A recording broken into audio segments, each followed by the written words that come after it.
Imagine un monde où tu n'as plus besoin de chercher quoi que ce soit. Ton téléphone sait déjà ce que tu veux.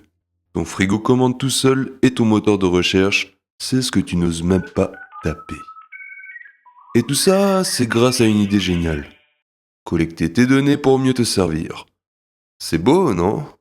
C'est comme si Big Brother avait suivi une thérapie de groupe et décidé d'être gentil. Enfin gentil, mais un peu collant quand même. En 1949, George Orwell sort son roman 1984. Big Brother, c'est l'État qui te regarde tout le temps. À l'époque, c'était de la fiction. Aujourd'hui, c'est une mise à jour logicielle. Et le plus ironique, c'est qu'on a fini par l'aimer, ce Big Brother. On l'a invité dans nos poches, on lui a donné des prénoms mignons, style Siri, Alexa, Google, et on lui a confié notre vie entière avec le sourire. Comme le disait Michel Foucault, le meilleur moyen de surveiller les gens, c'est qu'ils s'autosurveillent. Eh bien, félicitations. On a tous choisi d'avoir un mouchard dans nos poches. Et on l'a payé 1000 euros, en plusieurs fois. Tu vois ces cases à cocher, j'accepte les cookies. En vrai, personne n'a jamais lu ces conditions. Même les juristes t'ont abandonné. Et pourtant, c'est censé être un consentement éclairé. Il faudrait 76 jours par an pour lire toutes les politiques de confidentialité qu'on accepte. 76 jours. C'est plus long que Game of Thrones. Et avec à peu près autant de trahison. En psychologie, on appelle ça la fatigue décisionnelle. C'est le moment où ton cerveau dit « Ok, fais ce que tu veux, je veux juste voir ma vidéo de chat ». Ce n'est pas du libre arbitre, c'est du cliquetis résigné. Nos données ne sont pas juste collectées. Elles sont raffinées, corrélées, transformées en prédictions comportementales, puis revendues pour influencer ce que nous allons faire. Comme le dit la chercheuse Shoshana Zuboff, nous sommes devenus la matière première du capitalisme de surveillance. Autrement dit, tu n'es pas le client. Tu es le produit.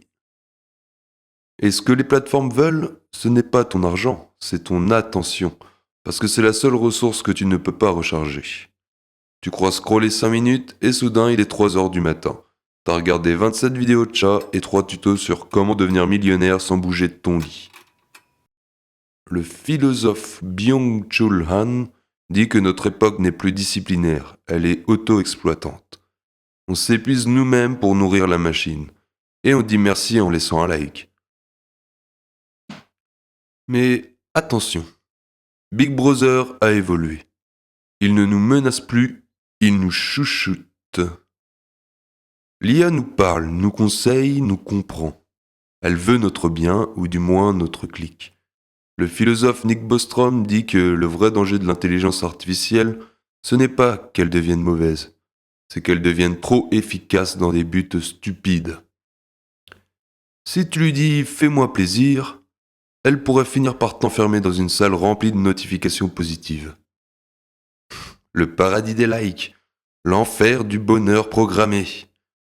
Si cela vous intéresse, je vous ai mis un lien vers une explication de la théorie de l'usine à trombone de Nick Bostrom dans la description.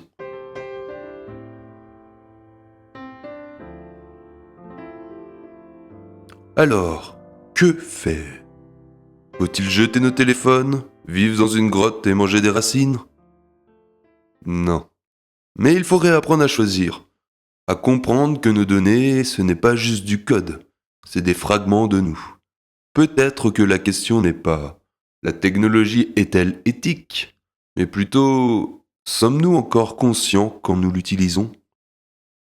Comme dirait Étienne Klein, ce n'est pas la technologie qu'il faut craindre, mais la manière dont nous l'habitons. Alors, habitons-la avec conscience, humour et un bon antivirus.